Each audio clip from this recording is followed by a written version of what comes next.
자, 이번에는 뭐예요? 문화 이해 태도입니다. 자, 방금 봤던 건 다시 한번 여러분 구분하셔야 돼요. 방금 봤던 건 뭐였죠? 문화를 바라보는 관점, 비상총, 비교론, 상대론, 총체론. 여기서 보는 건 문화를 이해하는 태도입니다. 태도. 자, 일단 문화 상대주의와 문화 절대주의가 있는데 이 구분한 기준이 뭐냐면 문화 간 우열을 인정하는 입장은 절대주의고요. 문화 간 우열이 없다고 보는 건 상대주의 입장이에요. 문화를 어떤 판단할 수 있는 보편적 기준이 있다. 그렇기 때문에 우열을 가릴 수 있다. 이렇게 보는 건 절대주의 입장. 인간이 가진 어떤 보편적인 어떤 가치관들이 있기 때문에 그걸 가지고 문화를 평가할 수 있다. 절대주의적 입장이고, 아니야, 모든 문화는 다 각각의 가치가 있기 때문에 문화를 우리가 함부로 판단해서는 안 돼 라고 평가해서는 안 돼, 이렇게 얘기하는 건 문화 상대주의의 입장입니다. 그래서 문화 상대주의는 자, 문화 간의 우열을 그래서 따질 수가 있다 없다? 없다. 방금 위에서도 봤던 뭐예요? 우리 바라보는 관점에서 뭐였어요? 상대론적 관점이 있었죠. 그거예요. 문화는 그 사회의 역사적 고유한 맥락들이 있기 때문에 그것을 고려하지 않고 어떤 보편적 기준을 가지고 보려고 하면 된다, 안 된다? 안 된다는 거예요. 그래서 그 사회의 문화는 그 사회의 맥락에서 이해하려고 하는 거죠. 그래서 그 사회의 문화 특수성과 다양성을 인정해서 다양성 보존에 기여한다라고 볼 수 있습니다. 자, 예를 들면 여러분 인도 사람들이 뭘 안 먹죠? 소를 안 먹어요. 소고기를 안 먹죠. 소고기를 왜 안 먹냐면 소를 신성시하기 때문에 그래요. 신성시. 그런데 이제 다른 사람들 입장에서 보면, 다른 나라 사람들 입장에서 보면 좀 이해가 안 될 수가 있죠. 아니, 스테이크가 얼마나 맛있는데 왜 소고기를 안 먹지? 게다가 소를 신성시한다고? 정말 이상한 놈들이군. 이렇게 볼 수 있을 텐데 이렇게 하면 역시 제대로 된 이해를 할 수가 없다라는 겁니다.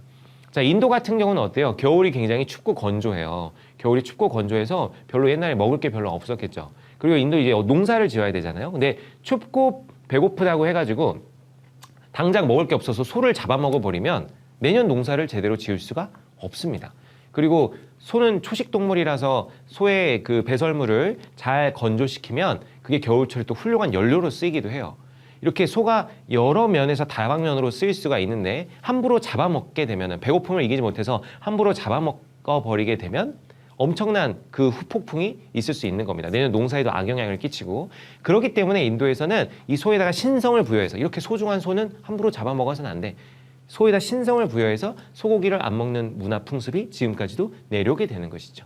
이렇게 그 사회의 사회적 맥락을 고려해서 이해해 보는 것이 문화 상대주의가 되겠습니다. 여러분 뭐 얘기한 김에 하나 더 말씀드리면, 여러분 이슬람에서는 어때요? 이슬람에서는 뭘 안 먹죠? 돼지고기를 안 먹습니다. 우리는 맨날 먹죠. 맨날 삼겹살. 저도 삼겹살에 소주 먹는 거 엄청 좋아하는데, 근데 이슬람에서는 돼지고기를 안 먹어요. 또 우리 입장에서 보면 이해가 안 되죠. 아니, 왜 돼지고기를 안 먹지? 근데 이제 왜 그래요? 자, 이슬람 민족은 원래 뭘 많이 했어요? 유목을 많이 했어요. 유목. 그래가지고 한 군데서 정착돼서 생활하지 않습니다. 유목을 하다 보니까 유목을 하는 것은 먹을 게 별로 없기 때문에 유목을 하겠죠.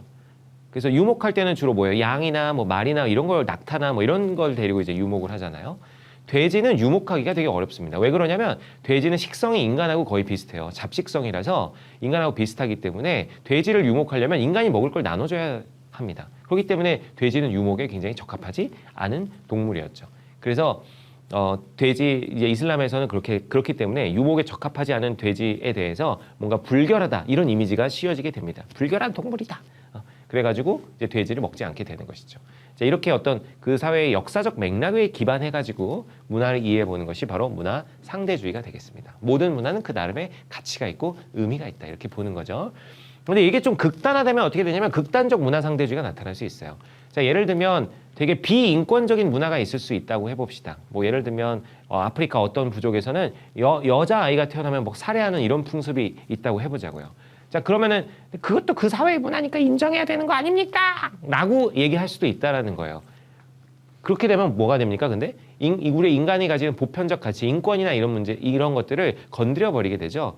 그런 것까지도 인정하자라는 쪽으로 가면 그건 뭐가 되는 거예요? 극단적 문화 상대주의가 되는 겁니다. 이제 그럴 우려가 있다라는 것도 좀 알아두시기 바랍니다. 자, 문화 절대주의는 문화 간 우열을 평가할 수 있다는 거예요. 그래서 우리 문화를 기준으로 평가한다. 그건 뭐예요? 자문화 중심주의입니다. 우리 문화가 짱이다. 우리 문화가 짱. 그래서 자기 문화를 우월하다고 믿고 타 문화를 부정적으로 평가하는 태도. 요새 뭐라 그러죠? 국뽕이라 그러나요? 우리나라가 짱이야! 뭐 이러면서 이렇게 보는 거. 그래서 문화의 주체성, 정체성을 확립하기는 되게 좋습니다. 자문화 중심주의가 우리 문화를 기준으로 다른 문화를 평가. 우리가 짱이야 이렇게 생각하는 거니까. 근데 국수주의는 뭐냐면은 우리가 먹는 국수랑은 전혀 상관없어요. 국수주의는 그러니까 국가를 수비한다는 개념이거든요. 그러니까 외래 문물을 아예 받으려고 그래, 안 받으려고 그래? 안 받으려고 하는 겁니다. 옛날에 흥선대원군처럼 외래 문물을 받을 수 없다. 뭐 척화비 같은 거 막 세우고, 그죠? 국수주의는 외래 문물을 배척하는 겁니다. 외래 문물 배척. 그래서 자문화 중심주의가 좀 지나치게 되면 이렇게 될 수 있다는 거예요. 국수주의 태도를 보일 수 있고요. 문화 제국주의. 여러분 제국주의는 뭐예요? 제국주의라는 건 뭐야? 식민지 만들어가지고 그 식민지를 우리가 막 지배하고 이런 걸 제국주의라고 하죠.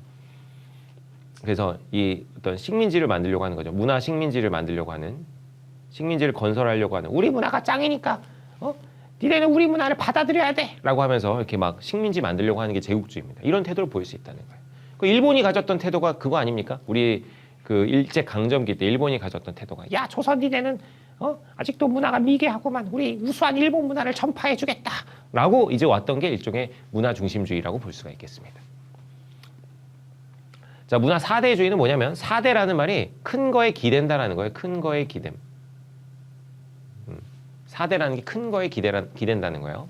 그래가지고 예를 들면 뭐 어떤 사람은 일본 문화를 되게 좋아한다고 해보자고요. 그래서 일본 문화 되게 좋아하고 일본 문화를 기준으로 다른 문화를 평가하는 거예요. 우리나라 뭐 애니메이션은 일본 애니메이션을 따라가지 못한다는, 뭐 일본에서 이제 엄청 일본 문화를 되게 좋아하는 친구가 있다고 해보자고요. 그런 경우 일종의 문화 4대주의라고 볼 수가 있겠죠. 그래서 타 문화를 우월하다고 믿고 자기 문화를 좀 부정적으로 평가하는 태도를 말합니다. 그래서 새로운 문화, 어떤 외래 문화 수용에는 좀 적극적일 수 있지만 정체성을 상실할 우려가 있겠죠.